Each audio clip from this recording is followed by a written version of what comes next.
There's something truly magical about old books. The worn edges, rich textures, and the stories they carry. But what if we could capture that charm and transform it into something even more unique? In this project, we're bringing a book box design by Michael Tyler from Vectric Software to life, adding our own creative touch with the precision of our OneFinity CNC machine. From a simple 3/4 inch piece of pine to a beautifully aged antique-inspired masterpiece. Let's dive into the process and make this book box something truly special.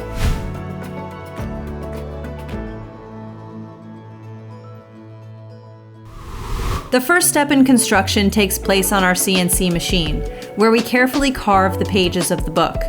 This process is fairly straightforward. We used an 1/8 inch 1 degree ball nose bit to create a detailed 3D effect, bringing the pages to life with precision. Next, we used a 1/4 inch downcut bit to cut out the entire piece, ensuring clean, precise edges. To keep everything secure during the process, we held it in place with tabs, as you can see here. Take a look at the intricate detail in these pages.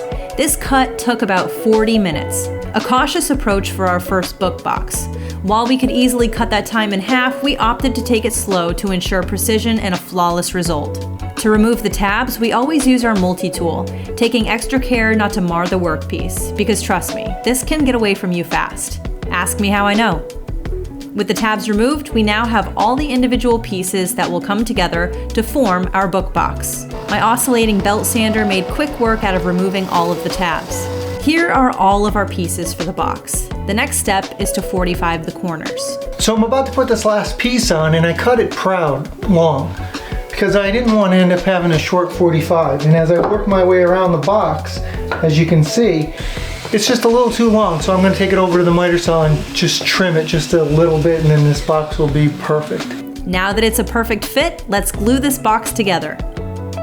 Assembly was pretty straightforward. We used Titebond glue and our pin nailer.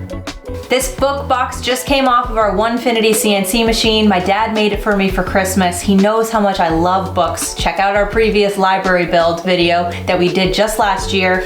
And come with me while I antique these books, paint them up, and put them on my shelf. The first step in giving these books an antique finish is blending light brown and dark brown paints to create a rich, aged look for the pages.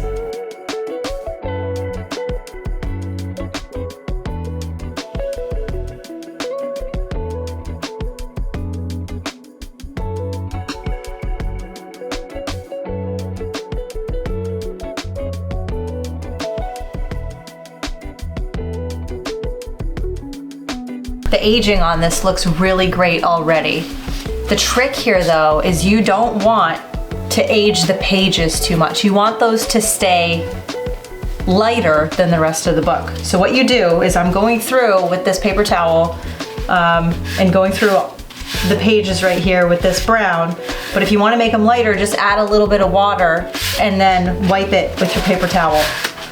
And look at that. Look at, you can already see the dimension within this box just by putting this first coat of stain on it. It's gonna look great. Now I was really excited when I did the base coat for this book box, but now I'm even more excited because I'm going to be adding some color here.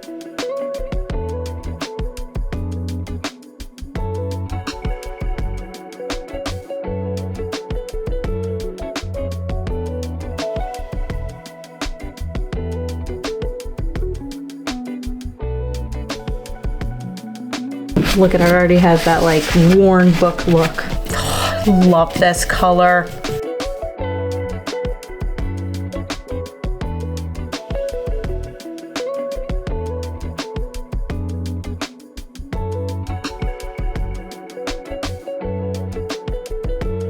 As you can see, it's crucial to keep the paint out of the pages while carefully outlining each book cover.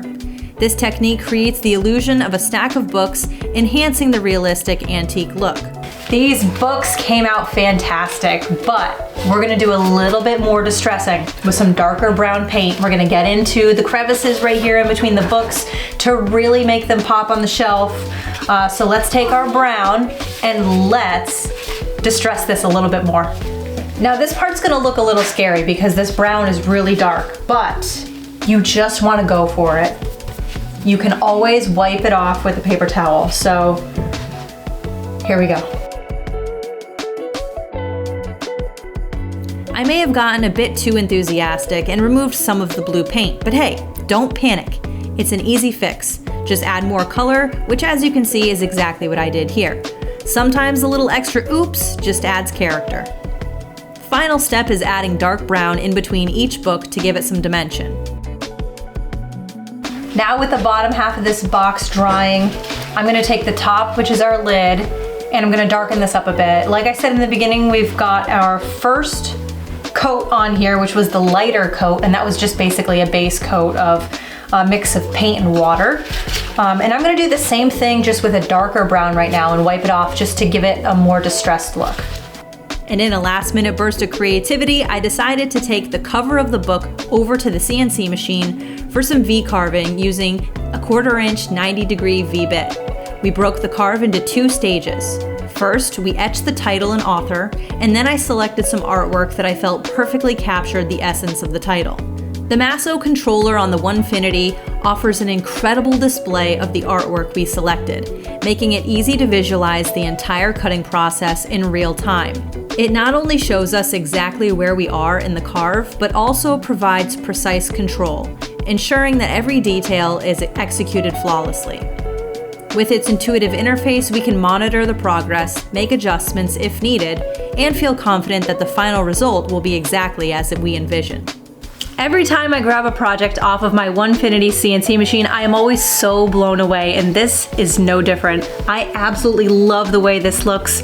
I cut out the Lord of the Rings and a mountaintop scene on top of this book box, and I just couldn't be more impressed with the way it looks. I was going to add some color to it, but I think I'm just gonna go take it over to our table. I'm gonna seal it up and see how it looks like with the other books. Let's go take a look. The devil is in the details.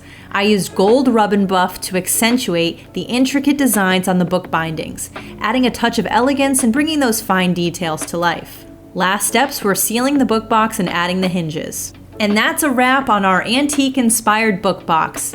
We loved this project so much that we ended up making 4 more, because once you start, it's kind of like potato chips. You just can't stop. A huge shout out to OneFinity for their incredible CNC machine and Vectric for the design software that made this all possible. Without them, we'd probably still be cutting out our designs by hand. And let's be honest, that's not nearly as fun. If you enjoyed this build, be sure to like, comment, and subscribe for more of our creative projects. Thank you for watching, and we look forward to sharing the next one with you soon.